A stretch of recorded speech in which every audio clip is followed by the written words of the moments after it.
Assalamualaikum warahmatullahi wabarakatuh, tuan-tuan semua. InsyaAllah pada 21 dan 22 November, 21-22 November, tuan semua, ada satu ilmu baru Ustaz akan kongsikan dan Ustaz buat camp. Satu camp, tuan-tuan semua, di mana tuan-tuan dalam masa 2 hari 1 malam tu, tuan-tuan semua, nama camp tersebut adalah Camp Pancar Nurani.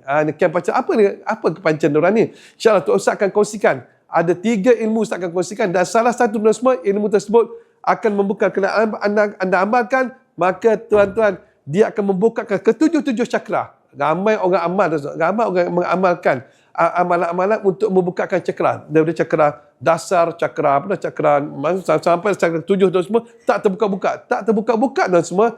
Tetapi dengan amalan Pancar Nurani ni, insya-Allah anda amal saja malam tu juga, anda amal malam tu, insya-Allah akan terbuka ke-7 cakra anda, dan juga Ustaz sendiri akan bantu anda untuk membuka cakra tersebut, dan Ustaz akan berada bersama anda, insya-Allah. Dan juga tuan semua, di mana kita akan buat? Kita akan buat di tepi sungai, tuan. Allah, best ni cantik, di tepi sungai. Dan juga pada esok hari, tuan semua, ada pula tuan semua, lama kita tak buat, iaitu mandi diraja.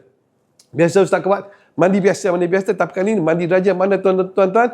Kita akan mandikan anda sebagai anda seorang, pada hari itu kita akan layan anda seperti raja.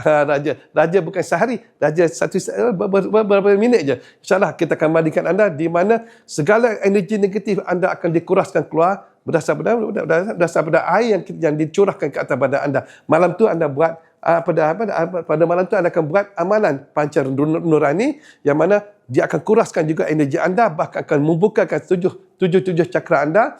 Dan juga pada esok hari itu kita akan buang segala energi negatif anda. Laluan-laluan air akan menolakkan keluar segala energi negatif pada badan anda.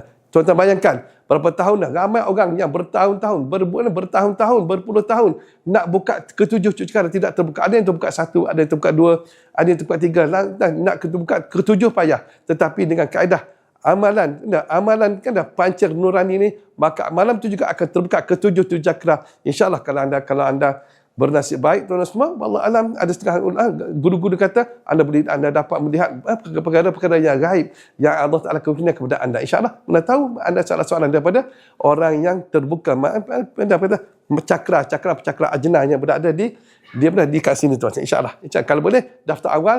InsyaAllah, tuan-tuan, pada 21 dan 22 November adalah merupakan satu masa yang mana itu merupakan camp yang terakhir untuk anda pada tahun 2026.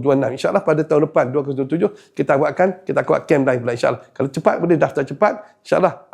Sebab tempat ni adalah kita terhad untuk 50 orang saja. Kalau ada cepat, anda akan dapat. InsyaAllah. Kita jumpa pada 21 dan 22 itu dalam Camp Pancar Nurani. Assalamualaikum warahmatullahi wabarakatuh.